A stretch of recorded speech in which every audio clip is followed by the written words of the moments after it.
responsables. En este espacio se habla de la propiedad privada, del Estado de Derecho, de la economía de libre mercado. Se habla de principios y funciones de la libertad en todos los ámbitos de la vida nacional. Aquí se habla libertad. RCR presenta Aquí se habla libertad con Víctor Maldonado. Muy buenos días. Hoy viernes 19 de junio. En un mes cumplo años, Jackson, para que sepas. Un mes y un día, 20 de julio.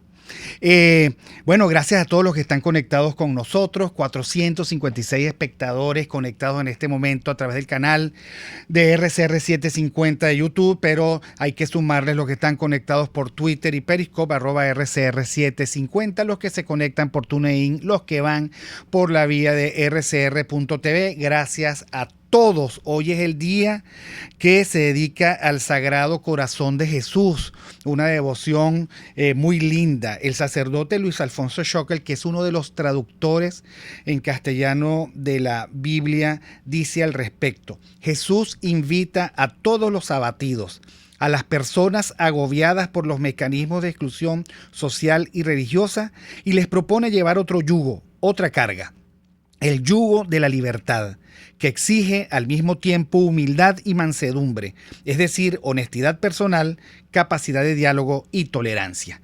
Bueno, a todos los que siguen la devoción del Sagrado Corazón de Jesús, desde aquí mi afecto. Gracias a Jaime Nestares en la dirección general de la estación, a Wilipsa Arcaya en la gerencia de producción, corrección de entuertos y similares, Kenyer Jaramillo en la producción y acompañamiento, el Master Control a cargo de José Gregorio González, que lo hace siempre muy bien, y Argenis Barreto, la voz que enamora en las noticias, Jackson Vargas y Marilia García en el acompañamiento desde la grada principal de RCR 750. Un placer estar aquí, la verdad, con ustedes. Hoy viernes de viernes, aunque mal pague. Mis queridos amigos, el editorial de hoy. ¿Y tú qué propones? Esta pregunta, muy común en las redes sociales, tiene una profundidad psicológica que bien valdría la pena analizar. Lo más superficial es entenderla como un reproche. Ante cualquier posición disidente, la reacción de los seguidores de la tendencia principal es tratar de criticar como si esta fuera una apostasía. Pero el reproche no es la única conjetura que podemos hacer frente al interrogante. Puede ser que el que la plantea esté consciente de que está jugando con propuestas y reglas imperfectas, pero que esté resignado al curso de acción que ya está operando, aún sabiendo que no llega a ningún lado. Tal vez quisiera que hubiera otra opción, pero lamentablemente no la ve dentro de lo que es razonable, esto es, sin abandonar su área de confort. Por último, están los que verdaderamente quieren ver otras posibilidades porque su angustia es genuina y preguntan ¿y tú qué propones? Genuinamente. Para cualquiera de los tres niveles de análisis debería valer una primera afirmación general. Una crítica a un curso de acción ya es el principio de una propuesta alternativa. Afirmar que este no es el camino y proveer de las razones que argumentan esa posición es un magnífico comienzo para enmendar cualquier error o simplemente para demostrar que en el ámbito sociológico pocas cosas carecen de opciones plausibles. En el caso que nos atañe, me refiero a la lucha cívica para lograr el cambio político que tire por la borda definitivamente al socialismo del siglo XXI y permita iniciar un esfuerzo consistente para mejorar los hitos de prosperidad que nos merecemos. En este caso, seremos y deberíamos ser los protagonistas y herederos de una trayectoria de lucha y desafío que no puede analizarse mediante compartimientos estancos. Hay que comprender lo que nos ha ocurrido y proponer un curso de acción. Esto requiere una composición de tiempo y de lugar deslindada de fanatismos y compromisos partidistas. Exige claridad de propósitos y una revisión tanto de lo que se ha hecho como de lo que se tiene que hacer. En el sistema político venezolano hay 4 características no deseadas, 4 características que nos tienen a nosotros en el fondo de un abismo que paradójicamente no tiene fin. La más terrible es la capacidad que ha demostrado el régimen para reprimir y extorsionar sin límites ni pudor alguno. Los que no persigue los compra. Y por eso tenemos una oposición débil, flácida, incapaz de tomar posiciones firmes. La segunda, las obvias divisiones y diferencias de las oposiciones democráticas y de las que se hacen pasar por oposición. La tercera, una incapacidad de formular consensos estables, tal vez asociada a que rige una rapaz lógica de mayorías circunstanciales, agendas particulares que se negocian con mucha opacidad y grandes dosis de maquiavelismo para descartar a viejos aliados cuando ya no sirven. La cuarta, un endiosamiento de la improvisación y una fe ciega en supuestos liderazgos carismáticos. La verdad es que no puede haber consenso alrededor de gente. Los consensos tienen que ser alrededor de las ideas, de los cursos de acción, del camino seguro, mientras nosotros seguimos siendo como, bueno, las mujeres damos al régimen ni tiempo ni legitimidad a sus instituciones espurias.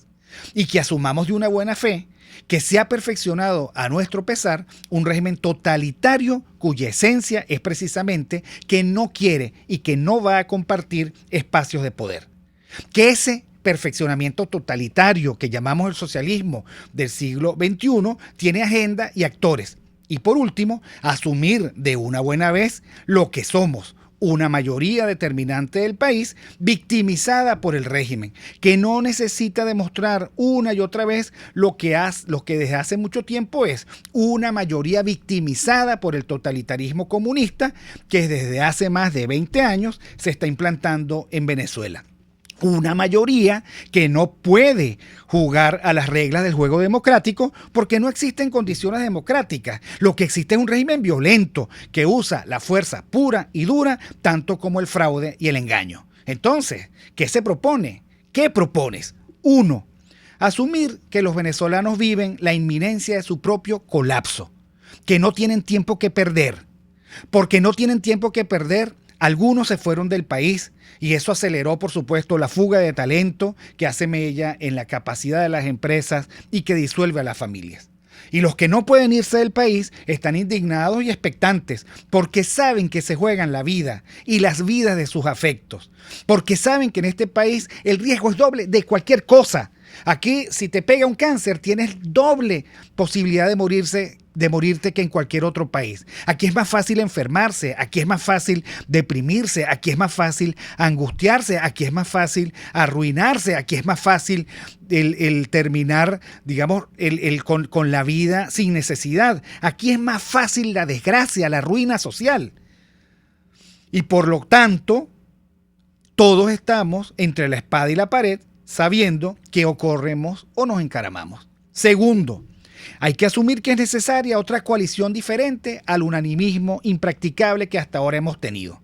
Los ciudadanos necesitan nuevos partidos, nuevas organizaciones, nuevos líderes civiles, nuevos líderes religiosos, vinculados a un mismo propósito, no vinculados a los viejos odres que no pueden contener nuevos vinos, no vinculados a viejos discursos, no vinculados a viejas relaciones, no vinculados al viejo clientelismo. Nuevo liderazgo significa nuevo discurso, nuevos compromisos, nuevos propósitos.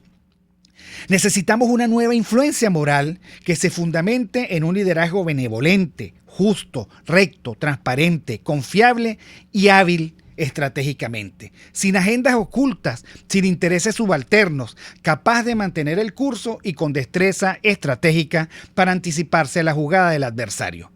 Necesitamos diseñar y decidir una estrategia y alrededor de la estrategia armar un plan de campaña. Las opciones estratégicas tienen que ver con metas y objetivos. Si el objetivo es el cambio político rápido y eficaz, entonces la estrategia tiene que ser compatible, apropiada, unívoca y resistente a las tentaciones del momento. No puede ser que digan una cosa y hagan otra. No puede ser que se comprometan con un curso de acción y se desvíen inmediatamente. Los venezolanos están cansados de la perversidad, de la mentira, de las dos caras, de las triples agendas. Tiene por lo tanto que acordarse disciplina y consistencia y debe buscarse el éxito en el menos tiempo posible, al menor costo posible en vidas y esfuerzos y causando al adversario el mayor desgaste posible. Hay que determinar las propias capacidades y las capacidades del adversario, porque nuestro mayor enemigo es la improvisación ocurrente. Esto requiere un análisis cualitativo y cuantitativo sobre el país y cada una de sus regiones, también sobre la propia organización, tanto como las del adversario. Conocer nuestra psicología y estar perfectamente claros sobre cuál es la psicología que respalda las decisiones del contrincante. Este análisis debe ser sistemático. Es información relevante y esencial a los efectos de perfeccionar la estrategia y sus cursos de acción.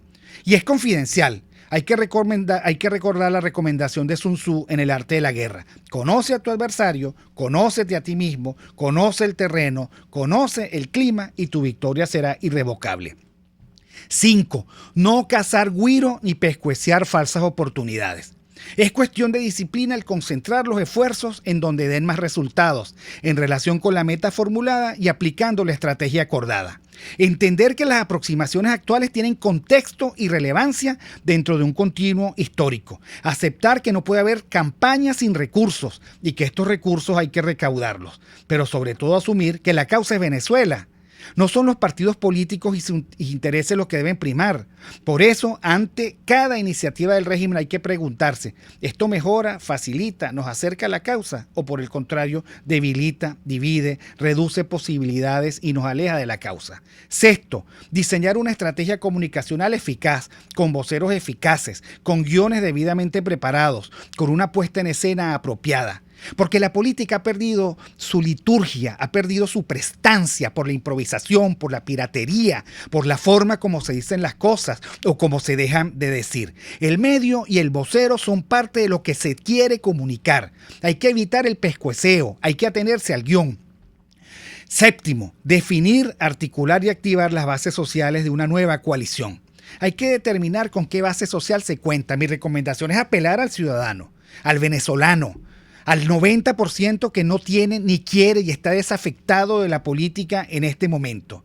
Hay que determinar qué está dispuesto a hacer el ciudadano. Hay que saber encomendar tareas a cada cual de acuerdo con sus talentos. Hay que saber organizar a los grupos en torno a un propósito y hay que administrar las angustias y expectativas de los ciudadanos. Hay que salir a la calle, hablar con la gente, ser empáticos, construir conjuntamente cursos de acción. No hay que decepcionarlos más con esos giros inexplicables. Hay que ser serenos. Confucio alguna vez dijo que nunca escogería para ayudarlo a dirigir una batalla al tipo de hombre que estuviese dispuesto a desafiar a un tigre o a atravesar un río sin preocuparse si va a vivir o morir en el intento. Tomaría ciertamente a alguien con la debida cautela y que prefiriese tener éxito con la debida estrategia, porque la estrategia tiene que ser el jefe. 8. Afinar aún más el soporte internacional, crucial para el logro de los objetivos planteados. En el ámbito internacional lo que hay es ruido, confusión. Cada persona que va dice una cosa diferente. Cada uno va con una agenda personalísima. 9. Mantener un sistema de evaluación de la estrategia asociado a resultados e indicadores de avance. No es posible que aquí se tenga un curso de acción, que nos den palo por ese curso de acción, que cada día estemos peor precisamente por causa de ese liderazgo de esos cursos de acción y que no se revise la estrategia ni el curso de acción y no se revisen y no se puedan dejar por fuera aquellos que nos han traído hasta aquí. ¿Hasta cuándo nosotros vamos a funcionar y a operar como la gata loca, enamorados de quienes nos maltratan? Queridos amigos, quien esperaba una respuesta digerible, mágica o fácil de asumir, probablemente se sentirá desalentado. Porque mi propuesta es comenzar de cero, pero aprovechando el capital social y político que como sociedad hemos acumulado con mucho sacrificio. Lo que no podemos seguir haciendo es equivocando la estrategia, la organización y el liderazgo. Los ciudadanos están allí esperando una convocatoria genuina y eficaz que no los desgaste a ellos más de lo que desgastan al adversario. Están ansiosos de una alternativa estratégica inteligente, creativa y profesional. Los líderes tienen que salir a la calle, estar en medio de la gente, escucharlos con atención y liderar el descontento y las expectativas. Cada uno debería escuchar del líder lo que hay que hacer y lo que cada uno puede aportar. Los líderes no pueden ir a la calle a pedir respaldo para una candidatura insensata. Deberían estar en la calle ofreciendo opciones de cambio político. Eso sí, sin caer en la tentación demagógica de decir que ese cambio es por la vía de ganar unas elecciones. Eso es equivalente a tratar de llegar a Cumaná por la vía que conduce a Maracaibo. Una nueva coalición debería tener relevancia ética. Este editorial no busca necesariamente la satisfacción de todo el mundo. Es un intento de demostrar que no debemos resignarnos a malos cursos de acción que solo nos llevan más rápido a la servidumbre. Al final, hago mías las palabras de San Pablo a los Corintios. En el fuego todo se descubrirá. El fuego probará la obra de cada cual y dirá lo que vale. Si uno participó en la construcción y su obra resiste el fuego, será premiado. Si su obra se convierte en cenizas, sufrirán el daño. La historia será, por lo tanto, el juez severo al que nos acogemos. Vamos al corte, oímos las noticias y ya regresamos. Aquí se debaten temas de interés nacional e internacional. Aquí se habla libertad con Víctor Maldonado. Solo por RCR.tv, la radio que se ve. Sintonícenos a través de Periscope, @RCR750, la radio que se ve. El que sabe de sabor sabe de saber que Del Corso es la clásica pastelería italiana de Caracas. Qué ricos sus dulces típicos tradicionales, como los auténticos cannoli, la sfogliatella o la cola de langosta, no tienen comparación. La pasta seca de almendras y chocolate o su gran variedad de tortas, cumpleaños, bodas, bautizos o comuniones, reuniones familiares o eventos corporativos. Teléfono 0212-941-1971. Pastelería Del Corso, la pastelería italiana por tradición y excelencia. En este espacio nos encargaremos de llegar al conocimiento mediante la observación de la posición de los astros y las características comunes de muchas personas con fechas de nacimiento. Esa energía también nos involucra a cada uno de los signos. Guía astrológica. Descubra la relación de los astros con los rasgos de la personalidad, con los sucesos importantes de tu vida y con sus características físicas. También van a buscar nuevas formas de crecer, contactarse con el arte, con la belleza. Guía astrológica, todos los sábados, a partir de las 3 de la tarde, por RCR 750 AM. Puedes seguirnos en nuestras redes sociales. En Twitter, @RCR750, la radio que se ve. Informe RCR presenta titulares. El padre Arturo Peraza, sacerdote jesuita y vicerrector del núcleo de la Universidad Católica Andrés Bello en Guayana, Estado Bolívar, calificó de problema humanitario el regreso al país de los venezolanos que emigraron, que fueron afectados por esta pandemia del COVID-19. El tema de los refugiados, como bien saben todos los que nos están escuchando, tiene una doble dimensión en este momento. Primero, aquellos que se tuvieron que marchar forzadamente por las situaciones económicas y políticas que se están dando en Venezuela y tuvieron que irse a otras latitudes, fundamentalmente en América Latina. Y la situación de pandemia ha generado una situación de miserabilización de todos esos países, porque evidentemente es una crisis que golpea a cada uno de esos países, pero especialmente empieza a golpear a los más vulnerables, y justamente los más vulnerables son esos refugiados, particularmente los venezolanos. El Consejo Nacional Electoral anunció a través de su cuenta en Twitter que fueron instalados los órganos subordinados en el país. El diario estadounidense The New York Times publicó este viernes un trabajo sobre las detenciones y desapariciones forzadas en Venezuela. En internacionales, Estados Unidos alcanzó la cifra de 2.187.000 casos confirmados de COVID-19 y la de 118.334 fallecidos por la pandemia. Y en los deportes, el futbolista brasileño Neymar deberá devolver al Barcelona 6,8 de los 20,75 millones de euros que cobró en verano de 2016 como prima de renovación. 11:30. Continúen con Aquí se habla libertad.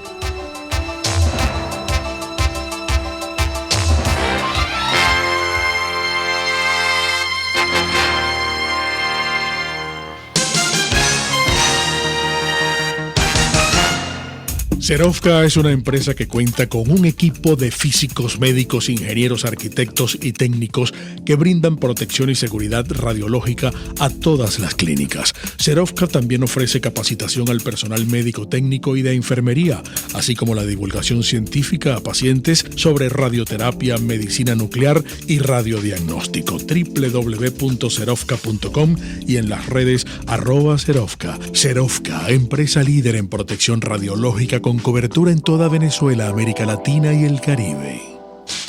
En RCR somos vanguardia. Toda la programación de tu RCR también la puedes seguir a través de la internet. Audio y video en tiempo real. Noticias y mucho más. No te pierdas ni un segundo de nuestra programación. No hay excusa ni cadena que valga para que dejes de escucharnos. Ingresa a rcr.tv, la radio que se ve. RCR 750 AM, porque lo bueno une.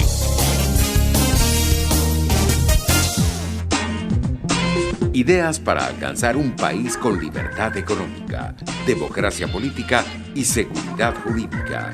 Aquí se habla libertad con Víctor Maldonado. Solo por rcr.tv, la radio que se ve.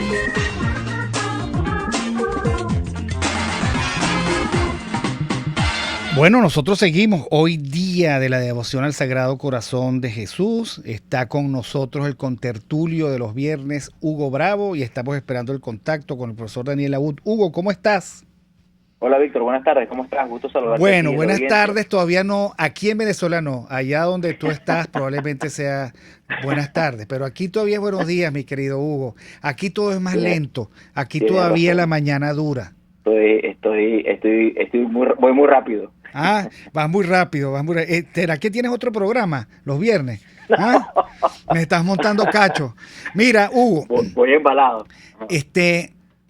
¿Qué es eso que estamos viendo nosotros de un intento violento, absolutamente irreflexivo de revisionismo histórico? ¿Qué es eso de estar tumbando las estatuas de Cristóbal Colón, de las estatuas más protegidas de Estados Unidos? Por aquí también la tumbaron hace tiempo, o sea que es el mismo virus, el virus del radicalismo historicista, qué sé yo. Ya estará con nosotros el profesor Laúd. También está el profesor Laúd. Buenos días, profesor Laúd, ¿cómo está? Buenos días. Estamos aquí conversando con Hugo, que hay un tema que hay que ver. ¿Qué es este revisionismo histórico que estamos viviendo? Bueno, revisionismo no estoy muy seguro. Yo creo que más bien es ¿cómo se llama? Es antihistoricismo. Eso es lo que está pasando.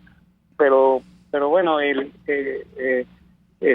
eso pasa cuando la gente no le enseñan bien historia, o cuando la gente la llenan de prejuicios, ¿okay? Porque de hecho yo siempre en clase uso un ejemplo, ¿no? Catalina la Grande de Rusia no era una rusa, era una alemana, y los rusos la quieren muchísimo, ¿okay? Porque la reconocen como una reina que construyó muchas cosas, que contribuyó a que Rusia se pusiera más o menos a nivel de Francia e Inglaterra en su tiempo, y por esa razón los rusos la admiran y la quieren, ¿sí? Y se les olvida todo el problema moral detrás de Catalina. O sea que los rusos parece que se les enseña historia de una manera mucho mejor que la gente que anda tumbando estadas. Sí, efectivamente, es el tal y como lo plantea, la historia hay que enseñarla no para el resentimiento, sino para el aprendizaje. Hugo, ¿qué nos puedes decir? Sí, es que yo creo que quizás hay que diferenciar qué es historia propiamente, qué es apología y qué es hagiografía, ¿no? Yo creería que lo que está ocurriendo, lo que estamos presenciando por momentos, es fruto de la irracionalidad y la barbarie desatada, ¿no? Porque que hay una estatua de Colón que hay una estatua de Churchill, o que hay una estatua de quien sea, que nos hace recordar alguna persona que tuvo algún tipo de importancia, es simplemente evocar un momento que es importante para la nación, ya sea bueno o malo, ¿ok? Bueno, tú puedes decir, una estatua de Hitler, ¿es algo bueno o algo malo? Bueno, depende, ¿no? O sea, si es para recordar a una figura que hizo mal, yo creo que no es dañino. ¿Puede ser insultivo, puede ser pesado? Sí, sin duda. Yo creo que la historia al final del día es lo que ocurrió en la realidad. Averiguar exactamente qué pasó, esa es la historia, y escribirlo con echar el cuento como que dice con maestría, ¿no? Reescribir la historia puede significar ser más objetivos en eso que ya se ha contado, porque es bien difícil, digamos, contar la verdad, que es a lo que se debe la historia. Cuando tú te sales de lo que es contar los hechos como efectivamente ocurrieron, y en ese sentido es mejor ser testigo en primera instancia, aunque es muy difícil, y tienes que ir a buscar fuentes, y que tienes que ir discerniendo su credibilidad, lo mejor que puedes hacer es atenerte a lo que estás consiguiendo y no colocar ni una palabra de más. Si tienes fuentes eventuales que te dan más información, pues puedes decirlo. Cualquier cosa diferente a eso ya se puede tornar en una apología o hagiografía, ¿no? Es contar la historia, la parte que me interesa, es victimizarme, es contar más allá de lo que realmente logré, y entonces ya no es historia, ya es literatura, ficción, o es cualquier otro elemento retórico, ¿no? Que no es propiamente historia lo que nos pasó, porque de la historia deberíamos aprender, debería evocar momentos que nos sirven para la situación actual y aprender qué ocurrió en ese momento, para bien y para mal, cosas que quieras evitar o cosas que quisieras volver a hacer, ¿no? Entonces, reescribir la historia es una cosa, y lo que dice el profesor es efectivamente lo que estamos viendo, ¿no? Que es la antihistoria, vamos a decirlo así. Ahora, la Escuela de Filosofía Moral Escocesa, con David Hume y Adam Smith, entre otros, planteaban que la historia es el espacio que solo nos enseñaba que los seres humanos estábamos condenados a tener los sentimientos que efectivamente tenemos. Cuando uno habla, por ejemplo, o lee a Jacqueline de Romilly, filóloga griega, en un libro maravilloso, ella tiene muchos, pero Alcibíades, que es un libro que leí hace unos años gracias a la gentileza de Antonio Cova, uno se da cuenta, y ella se preguntaba, bueno, ¿por qué escribir sobre Alcibíades? Y ella respondía, bueno, porque es que este joven griego, discípulo de Sócrates, entre otras cosas, de muy buena familia, el Bello lo llamaban, este joven griego nos enseña un conjunto de características psicológicas que se repiten, dadas las circunstancias en muchas épocas. Ahora, eso es una reconciliación, finalmente un intento de reconciliarnos con los que somos. ¿Qué sentido tiene el ir contra el pasado para quedarnos nosotros sin la posibilidad serena de reflejarnos también en nuestros progresos, en nuestras caídas, pero también en la capacidad que hemos tenido para erguirnos de nuestra propia debilidad y nuestros propios límites, profesor Laúd? No sé si el profesor Laúd está, sino el profesor Bravo. El profesor... ¿Aló? Ajá. Se me acordó un poquito, disculpa, Víctor, no escuché bien lo que planteaste al final. Bueno, nada, que por qué nosotros, si la historia es el espacio donde nos encontramos con los sentimientos de los seres humanos, con los humanos como son, y eso, digamos que pone límites de creatividad, somos como somos, perfectibles, dicen algunos, pero bueno, la historia entonces debe ser el espacio donde uno estudia la capacidad del ser humano para perfeccionarse, para mejorar. Ahí está el profesor Laúd ya también. Sí, aquí estoy de nuevo. No sé si escuchó una parte de mi reflexión. Sí, ¿no? sí la escuché. Ajá. Sí, es más, cuando ya iba a responder, yo la llamaba. El asunto, fíjate, te voy a contar una anécdota de cuando yo era mucho más joven. Y papá era comerciante y tenía muchos competidores diríamos, usando la mala imagen comercial, porque en realidad eran amigos, ¿okay? Que eran judíos, y mi papá era católico, ¿no? Un libanés católico, ¿no? Mi papá tenía muy buenos amigos con estos judíos, y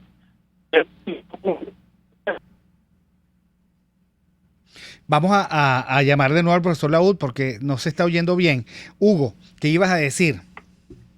No, tomando tu reflexión, Víctor, yo creo que lo fundamental para que realmente podamos aprender de esas miserias o esas virtudes o esas hazañas o esos momentos de desventura es que es realmente relatar con la mayor veracidad posible.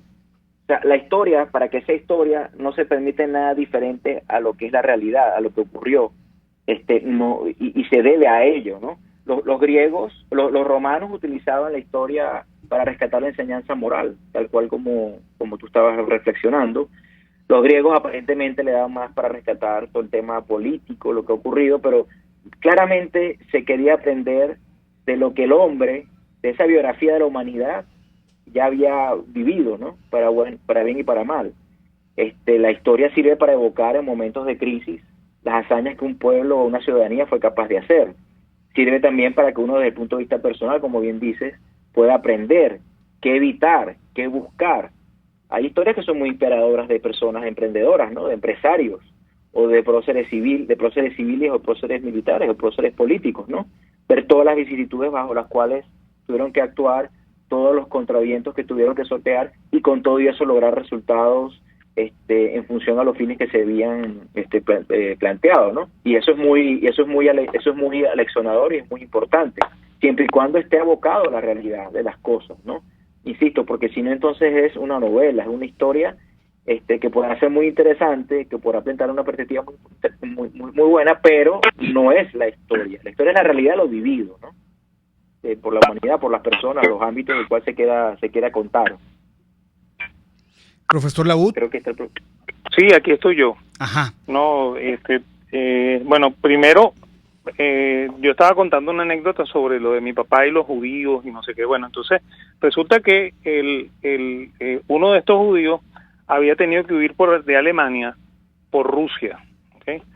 Y él me contaba que a pesar de que el comunismo ruso había intentado acabar con la imagen del zar, en su casa ellos rezaban el rosario o sea, tratar de acabar con la imagen del zar y con la iglesia, ¿no?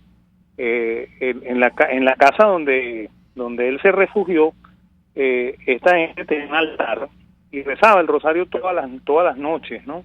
Y en ese altar estaban la foto o sea, un ícono de Jesús, un ícono de María, y tenían una foto de la casa real rusa, ¿no? De los Nicolai, y rezaban delante de la foto de los Nicolai, ¿okay?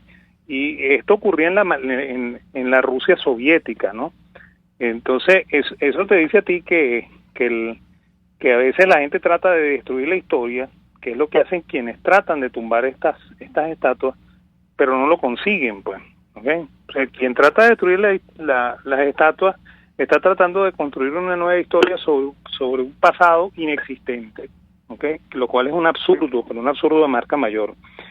Y la sustancia de esto es que la historia en realidad siempre es una historia contemporánea, pues. Si por ejemplo yo me pongo a estudiar a los mesopotámicos que desaparecieron hace 5.000 años, ¿okay? Yo no estoy haciendo historia de hace 5.000 años, yo estoy haciendo historia contemporánea, ¿okay? Porque yo estoy interpretando con mis ojos, ¿okay? Una realidad del pasado, ¿okay? Eso es lo que hace un historiador de verdad. O sea, cualquier otra cosa que no sea eso, ¿okay? Es apología, o es hagiografía, ¿okay? O es mentira, ¿okay? Y no es historia. Por eso la historia no es un montón de anécdotas juntas, ¿okay? Sino es la interpretación del pasado en los ojos del presente, pues. Y que debe tener un sentido de utilidad, ¿no? Claro, porque y precisamente por eso lo tiene, porque es una interpretación del presente, pues. O sea, yo estoy preguntándome mis problemas de dónde vienen y los busco ahí en el pasado y trato de buscarle solución con los problemas del pasado. Eso es lo que hace un verdadero buen historiador, ¿ok? Y ojo con esto, en eso los griegos eran sabios, pero sabios hasta el extremo, pues, ¿ok? Los griegos tenían una musa de la historia, porque ellos entendían que la historia era como la poesía, pues, es interpretación, ¿ok? No es ciencia, ¿ok? Por eso es que no calza dentro de la concepción positivista de la ciencia, sino que es una interpretación, ¿ok? Y casi todas las ciencias humanas lo son, pues, ¿ok? La economía también es una interpretación, por eso no calza dentro de la lógica positivista de tener leyes y tener servir para predecir, ¿ok? Pues de hecho con la historia no podemos predecir nada y con la economía tampoco, nos guste o no nos guste, pues. O sea, que los economistas que tratan de hacer predicciones no saben lo que hacen. No, eso es astrología, eso no es ciencia. Me parece muy bien, no sé si estará de acuerdo el profesor Hugo Bravo, que trata de hacer predicciones económicas. Yo tenía una pregunta para el profesor Laúd que puede ser interesante, ¿no? Y es, ¿cuál es el límite de esa interpretación? Porque una cosa es contar la historia y explicar en qué contexto ocurrían ciertas cosas. O sea, por ejemplo, que los griegos, ¿no? Tenían esclavos. Entonces, claro. ¿Esto los hacía buenos o los hacía malos? Hoy, a los ojos de hoy, es una perversión para nosotros. No. En ese momento no es ninguna perversión, porque es un historiador de verdad, nosotros. No, yo lo sé. Tener un esclavo hoy sería una locura, pero en ese momento, si yo lo analizo hoy y no soy consciente de que en ese momento tener esclavos era algo, voy a decir, normal, que ni siquiera si ser esclavo en esa época significaba lo mismo que ahora, ¿no? Cuando se habla de trata de blancas y todas estas cosas todas locas y horrendas que ocurren, pero me refiero no puedes analizar esos hechos con la misma perspectiva de hoy.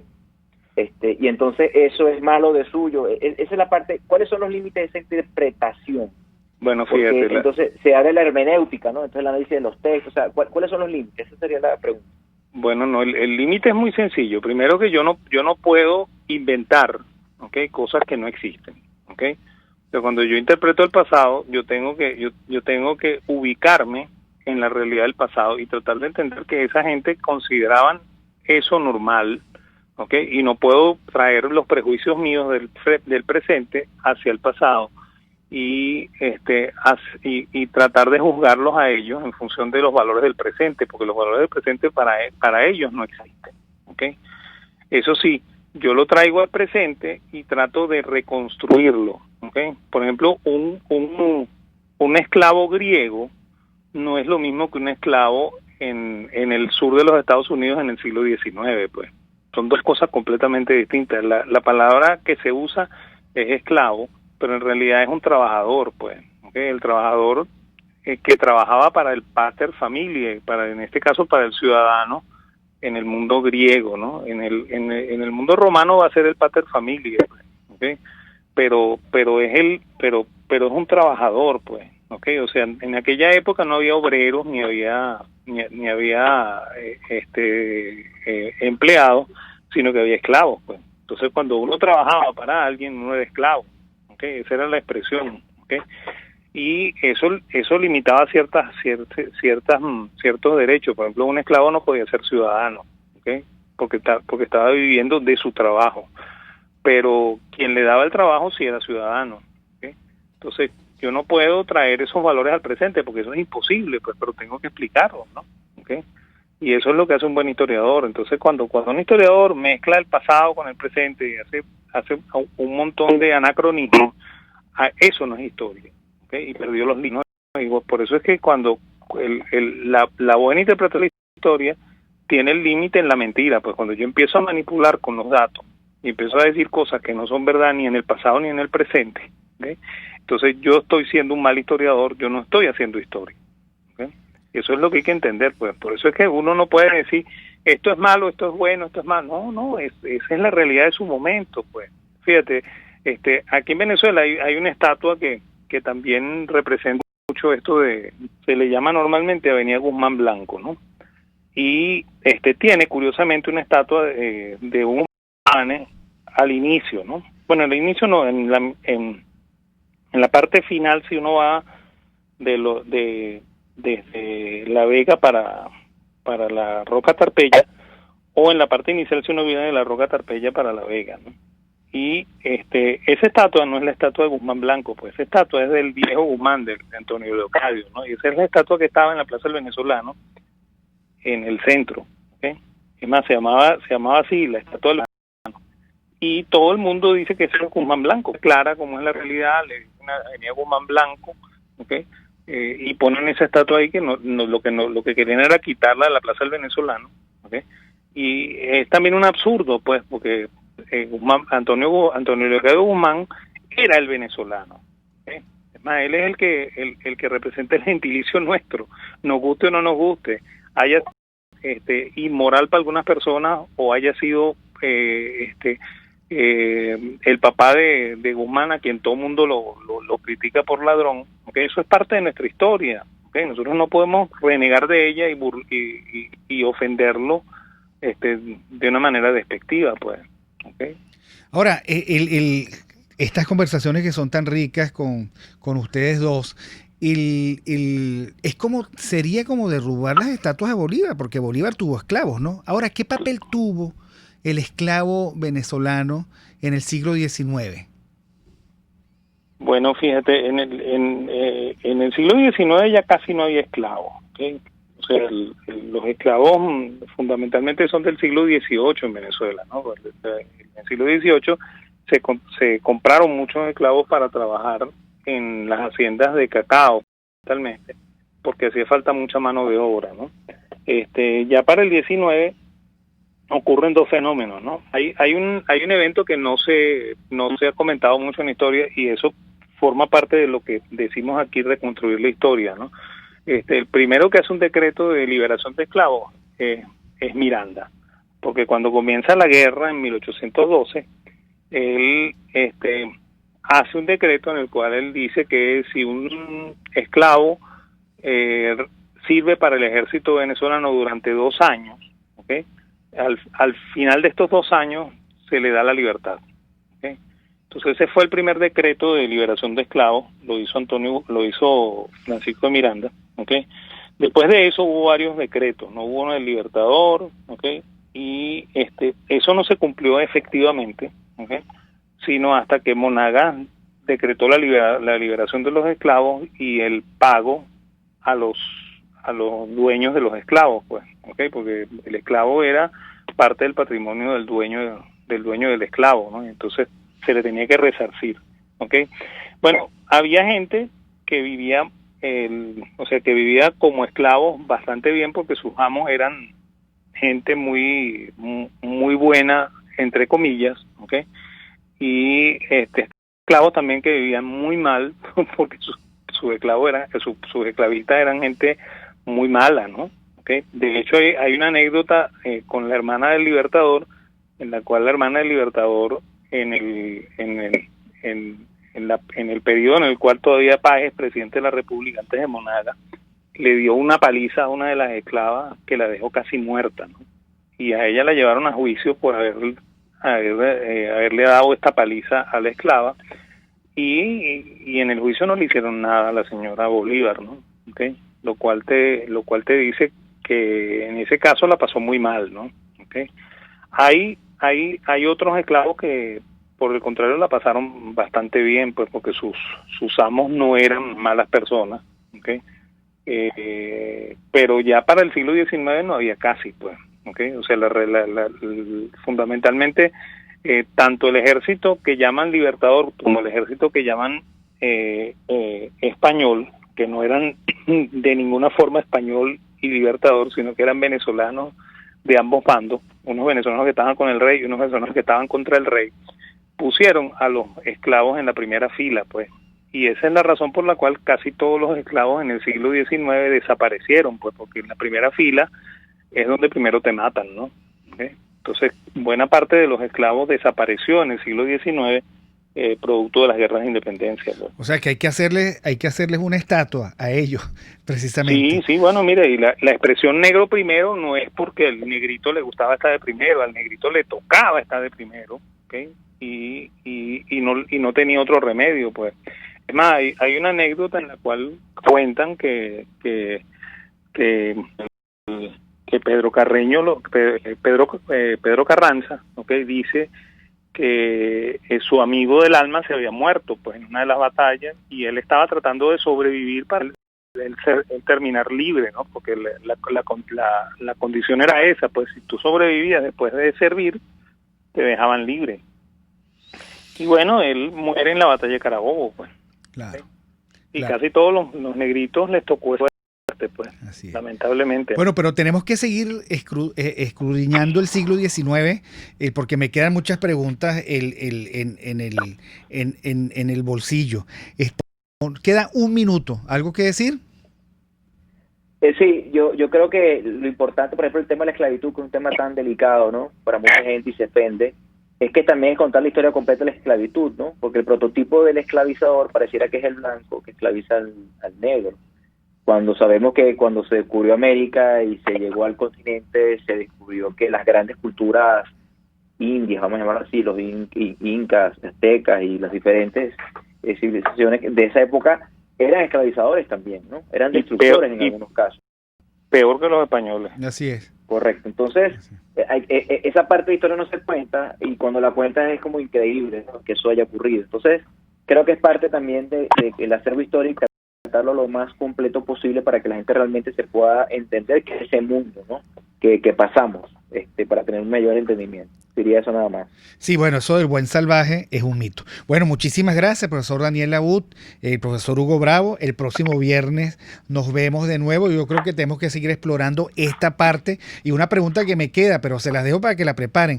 Si Bolívar no tuvo hijos, ¿por qué aquí y ahora en el siglo XXI hay un bojotal de, entre comillas, descendientes del Libertador que sacan usufructo político? Pero no me la respondan porque no hay tiempo. Gracias a Jaime Nestares en la dirección general de la estación, a Willy Zarcaya en la gerencia de producción, a Kenger Jaramillo en la producción, a José Gregorio González en los controles, a Argenis Barreto en las noticias, y Jackson Vargas y Marilia, que por allí están en primera fila haciendo el trabajo para que nosotros podamos hacer mejor. Nos vemos el próximo lunes. Solo por rcr.tv, en Twitter y Periscope, @RCR750, la radio que se ve.